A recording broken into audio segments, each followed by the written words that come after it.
Hello. So, I love the comment section. It's not often that it happens. Every once in a while, somebody disagrees with me, and they decide to tell me that pretty much because they disagree with me, I don't know. God damn it. I don't know what I'm talking about. I don't understand the subject that I'm speaking of because I disagree with them. So therefore, clearly, I just don't know what I'm talking about. So please allow me to introduce you to Milton Friedman. He is a Nobel Prize winning economist, and he's a person that I pretty much get the bulk of my economic knowledge from. He's somebody that I've listened to a lot. He's somebody that I very much agree with. He's very common sense about his approach to economics, and I think that it's interesting to listen to him talk, especially if you're going to interlace him with somebody like Bernie Sanders. When I talk about democratic socialism, you know what I'm talking about? Social Security, one of the most popular and important programs in this country, developed by FDR to give dignity and security to seniors. And it has been enormously successful in reducing poverty among seniors. It is a myth that somehow or other the private market has failed to provide certain important services, and the government has had to step in response to an overwhelming public demand in order to provide those services. The reality is very different. The reality is that if you look at every program that the government has adopted in the direction of extending its scope, it took an enormous propaganda campaign by special propaganda groups to get those measures passed. There was no underlying public demand for those measures. On the contrary, the demand had to be created. It had to be developed. It had to be produced. And it was created, it was developed, it was produced by people who sincerely, I'm not questioning their sincerity, who sincerely wanted to see an expansion in the scope of government. Let me take some of the most prominent examples. Let me take the example which today is the greatest sacred cow of them all, Social Security. Was there an overwhelming demand for Social Security in the 1930s when the law was adopted? Far from it. There was no public demand for it. It had to be sold. How was it sold? By the slickest devices of Madison Avenue, by imaginative packaging and deceptive labeling. Social Security was sold as an insurance scheme. It is not an insurance scheme. There is very little relationship to the amount of money any one individual pays and the amount of money he is entitled to receive. Social Security is a combination of a bad tax system with a bad way of distributing welfare. It's got two components, and I have never known anybody, whatever his political or other persuasion, who would defend either component separately. If you look at the tax system, who can defend a wage tax? A tax on wages up to a maximum. A tax on work, a tax which discourages employers from hiring people and discourages people from going to work. And a tax which is borne by the lowest wage groups. It's a regressive tax. You could never, in a millions of Sundays, you could never have gotten such a tax passed as a tax. Look at the benefit arrangements. Here you have an arrangement under which the amount of money a person receives does not depend on his poverty or his indigence. It depends on the accident of what industry he worked in.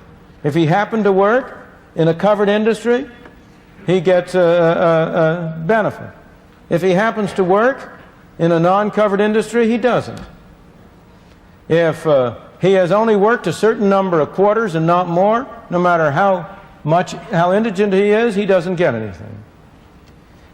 If he's 65 and he decides to continue to work, earning more than a modest amount per year, not only doesn't he get a benefit, but to add insult to injury, he has to pay taxes on the wages he is receiving in order to finance the benefit he is not receiving.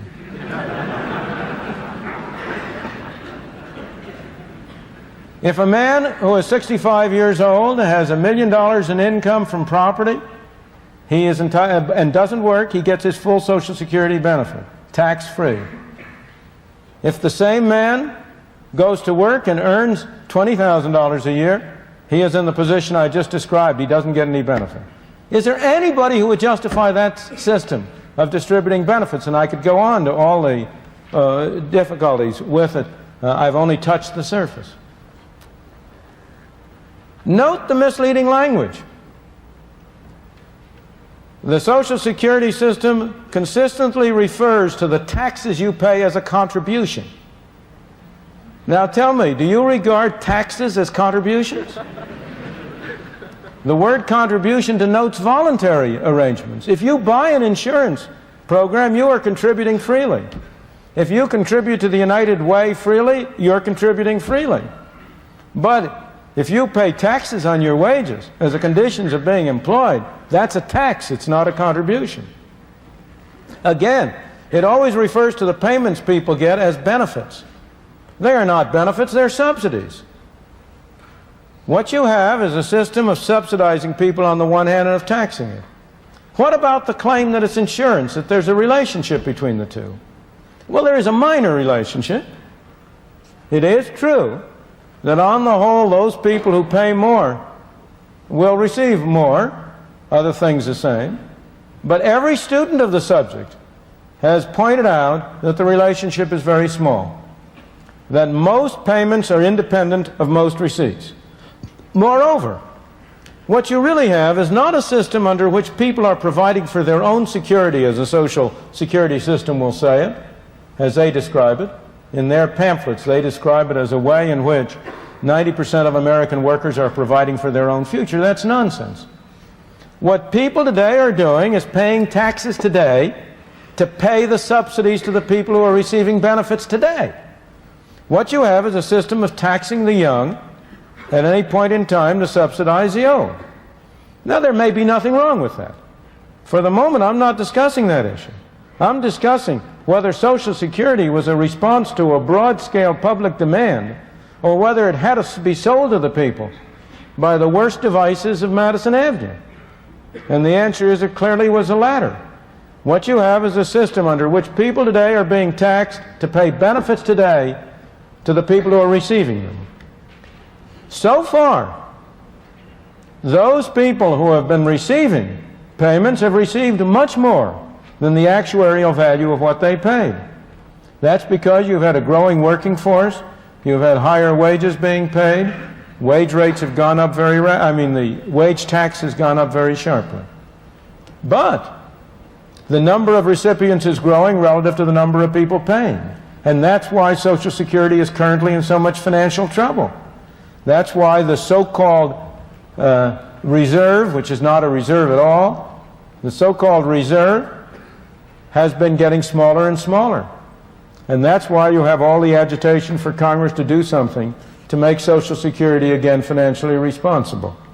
Again, for the moment, I'm not discussing whether Social Security or the separate parts are good or bad, but only whether it can be regarded as a program adopted in response to a great public demand. Or again, let me take a very different example, one which has not yet emerged, fortunately, the drive for national health insurance. Is there a widespread drive for national health insurance?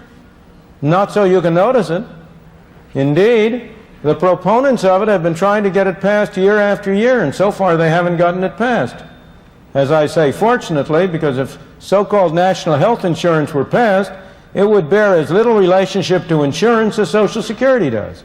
It's not a program for national health insurance at all. It's a program for socialized medicine. It's a program for making physicians government employees. It's a program for creating long waiting lines and inferior medical service. But that isn't the way it's labeled. But the pressure for it is having to be created and built up by propaganda. When I talk about democratic socialism, I am talking about Medicare, a single-payer health care system for the elderly. And in my view, we should expand that concept to all people. I believe that everybody in this country should be entitled to health care as a right, and the most effective way to do it is through a Medicare for All single-payer program. I think many of us would agree with you about national health insurance, but looking at it from the pragmatic standpoint, what do you think the possibilities are here within the next 2 years? Of national health insurance? Yes. Well, I don't think they're very good, I'm glad to say. But they are not very good for a reason, which is not, unfortunately, a desirable reason. The prospects are not very good simply because of the budgetary pressures. The government budget has been rising out of hand, going to be $500 billion estimated for next year. Here we are in the fourth year of an expansion with a deficit of over $50 billion looming. The various national health insurance plans that have been proposed would involve very large expenditures, 30, 40, 50, 60, $70 billion. You can get any number you want. As a result, in the immediate future, I do not see any prospects of the enactment of national health. Moreover, in my opinion, there is no widespread public pressure for national health. You know, people are always saying government does these things because of an overwhelming public demand. Nonsense. The demand has to be drummed up and developed the way in which Madison Avenue develops a campaign for a new toothpaste. There is no public demand for national health. Of course, everybody would like to have somebody else pay his medical bills for him. But people aren't that foolish, and they recognize that if you have a national health system, they are one way or another going to have to pay the bills. And so I do not believe there is any very great public demand for it. But nonetheless, there is great pressure for it. And the pressure is deriving from various special groups that have special interests to play, including the medical profession. There is pressure on the medical profession because they want to get more money out of it. And instead of there being a principled opposition on the part of the medical profession to the idea of national health insurance, of socialized medicine, let's not call it national health insurance. It's not national health insurance. There's nothing national about it. It's for individual people. There's no health about it because it'll make medical care less good. It'll make the health of the American people worse. And there's no insurance about it because it's simply a government payout. It's simply government subsidization. But there has been, so far as I can see, a diminishing resistance by the medical profession itself against national health insurance, certainly by organized medicine. There are a small number of fringe organizations of physicians that are strongly opposed to national health insurance, to socialized medicine. I'm going to stop using the word, to socialized medicine, and they have been producing material and so on. But it seems to me that it is past time, for the profession as a whole to look ahead and see what's coming and take much more effective action than they have, not to cooperate with it, not to think that you're going to be able to ride that tiger. You may ride it for a time, but sooner or later, you're going to be on the bottom instead of on the top. When I talk about democratic socialism, I'm not looking at Venezuela. I'm not looking at Cuba. I'm looking at countries like Denmark and Sweden. And you know what goes on in those countries? All of the kids who have the ability and desire go to college. And you know how much it costs? It is free. They have child care systems which are outstanding. They have public educational systems which are extremely strong. The retirement benefits for their elderly much better than they are in the United States. Brief comment from you, and then from the other two. Yes, and then you're also opposed to the free education of children. I am opposed to, well, we have to be very careful there, because I've written extensively on that, and my views are, I am opposed in the United States to government education of children. I am opposed to having the schools run by the state. I have been in the past and in favor of government assurance that every child, regardless of his income or his background, be able to get schooling. But that doesn't involve running the schools. I've been in favor in the United States of something called a voucher system, under which parents would be free to choose what schools their children go to.